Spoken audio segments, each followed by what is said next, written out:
So today we are painting horses. I must have painted a billion of these things over the last 20 years of wargaming, and I usually hate it. But for this last Rohan project, it was easy and I had a lot of fun. Developed a couple of cool recipes and they worked really well. So I thought I'd share those with you guys and we'll dive in and paint some horses.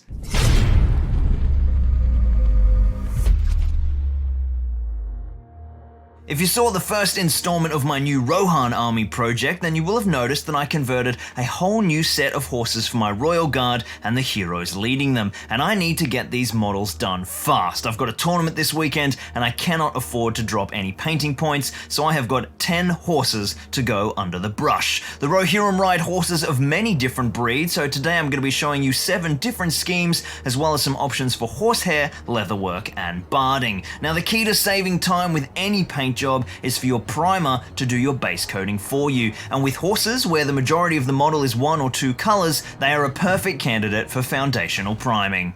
I'll be breaking up the 10 horses into 4 different groups based on their primer. 5 will be hit with Mechanicus Standard Grey, 2 with Wraithbone, 2 with Tamiya Flat Grey or Greyseer, and 1 with Tamiya Bright White or Corax White. First up, we're going to look at all of our horseflesh tones, and we're going to take these 10 horses with 4 different primers and create 7 different schemes by keeping every horse unique with some subtle variation. We'll start off with our dark greys, and we're going to create 2 black horses. Our first coat to go down on both will be the fantastic contrast paint from Citadel, Black Templar. Applied over the dark grey prime, this contrast is incredibly forgiving, creating a lovely black foundation with subtle graduation when it's applied evenly. Next, we're going to grab a neutral black and a light grey to mix up a lovely gradient in our wet palette for our highlights. I'll be using a Baden Black and Stonewall Grey, and starting with about 80% black, I pick out all of the raised areas of the muscle tone, applying quite a broad highlight. Then, while that is still wet, I move further up my gradient and blend in smaller highlights, getting lighter with each pass. The wet blended layering creates some lovely even transitions, which reads really nicely on muscle tone and is very quick to apply. To create some variation between my 2 black horses, I simply highlight one more heavily, and that slightly changes the hue of the skin tone.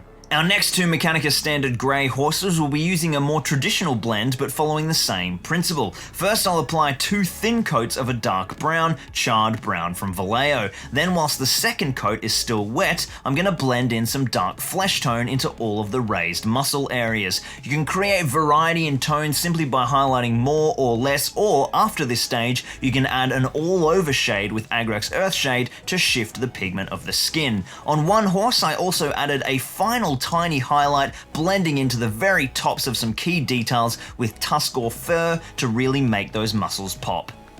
Our final dark grey horse is the simplest recipe of all. We simply grab Agrax Earthshade and apply that all over the model, carefully wicking it away from the tops of the highlights and letting it pool in the recesses to give us some lovely muscle toning so this horse is ready to take to the field.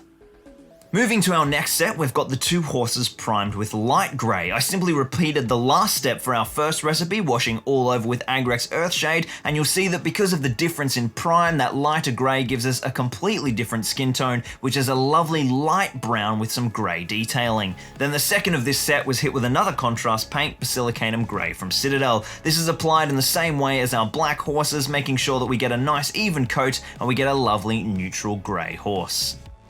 Our single horse that was primed in white was given 2 even coats of the contrast Apothecary White, and then once those had fully dried, I'd layered some thin highlights with White Scar, focusing on the raised details of muscle tone to give a really nice highlight on those upper regions.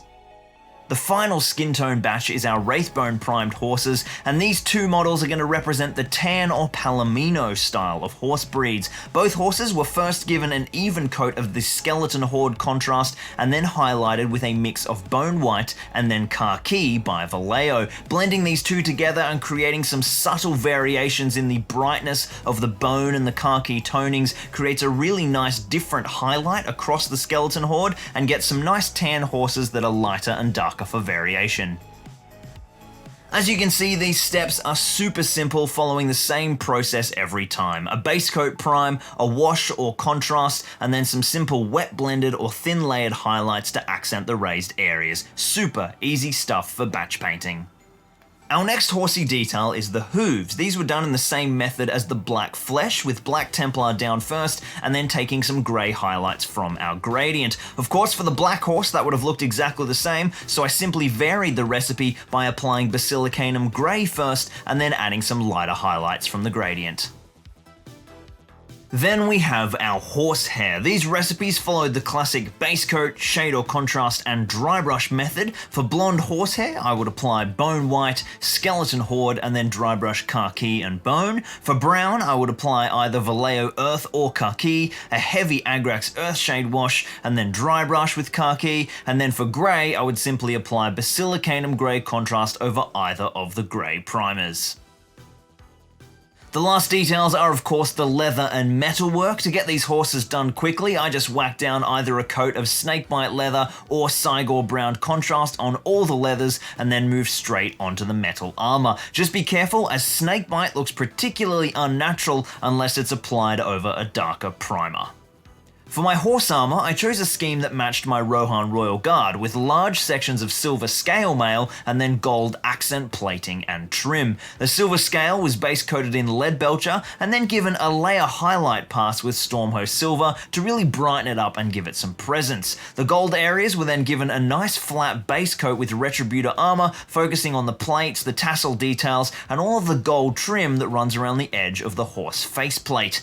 All the gold detail got a heavy Agrax Earthshade wash, which really tones the gold nicely and makes those recessed details get a lovely bronzy brown tone, and then all the silver was given several passes with Nuln oil. Keep applying that layer until you're happy that the scale detail is reading to the eye. And then a final subtle edge highlight with Stormhost silver on the gold plates and the very tips of the scale mail, and your horses are now complete. This was just a short little primer, but as always, every recipe with every step is down in the description, and I hope this helped any of you staring down a horde of cavalry. They certainly can seem quite intimidating, especially if you want them done fast, but with some simple techniques, you can have your horse lords riding down their foes in no time. Happy horse painting, guys and girls.